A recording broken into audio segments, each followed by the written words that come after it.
Hey guys, welcome to the week here at the Nogi course, and today we're going to do some smash passing. So specifically we had Eduardo Rios, my master, over this weekend, and he was showing this pass. It's a very cool way of passing. Of course, something that we call, it's so ugly that it's beautiful because it's very efficient in a sense.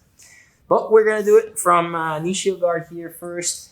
And what we're looking for is a scenario where typically what's going to happen sometimes is Christian tries to dive in for an underhook, right? And as he does that, I want to make sure he doesn't go too deep, right? So I'm going to dive in for his hips, and I'm now bringing my hands under his thighs, and I'm connecting them simply by just putting my hand over the other, right? And what I want to do is I want to bring this shoulder down to his hip and my head to his opposite hip. So he's going to go in with his arm, and I'm going here, okay? Just to give you guys the tour, you can see my hands are connected here. I'm bringing my head close to his hip. Important that it's not all the way here, as this will make this underhook really powerful. So I have to be low, and this will allow me now to start working my pass. Okay. Now for the legs here, what you're gonna see is I can't just start passing by walking around here because he got my leg hooked, and this makes it very hard for me to free it. Okay, so what I need to do is I need to first put myself in the same line as him, or align myself with his body, so that I can now remove his hook by getting here. Okay, now I'm going to stretch my arms to simply squeeze his legs together. And now what I'm doing, like try to hook a little bit, there we go. What I'm doing here is I'm bringing my hips down towards the floor to straighten my leg, and this will allow me to kick my leg out. Okay. Now, once I'm here, I'm starting to work myself up towards the opposite side of my head, right? It's important to always think, if my head is on the right, then my body is going to go on the left, okay?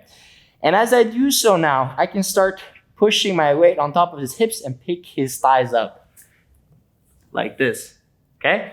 So from being here, I'm walking up, picking his legs up, and I like to bring my thigh under his thigh here. This will make it very hard for him to regain his guard, especially turning his hips in towards me, because I'm directly blocking his knee from coming in, okay?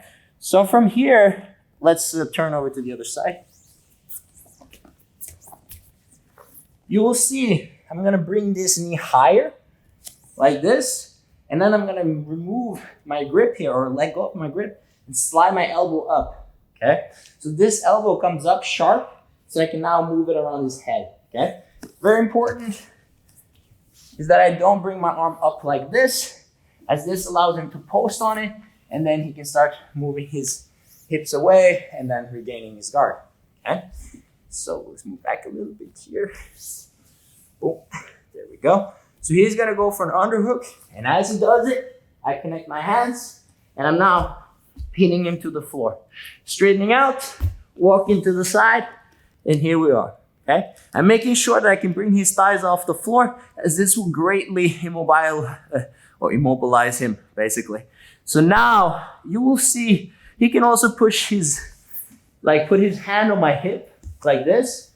And the idea here is I want to turn my hips, so I'm bending his wrist backwards. And the key here is mainly just moving around. If you're just pushing straight against his arm, then it's always going to be difficult to bend it. But when you're moving around and you're changing the angle of the power, that's when it's difficult for him to hold on to it.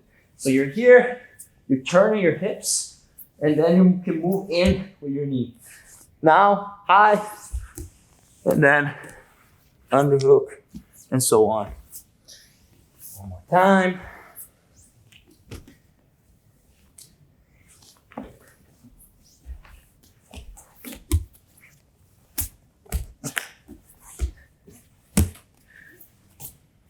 And there we go. Thank you guys for watching. And as always, please like and subscribe. I'll see you guys next time.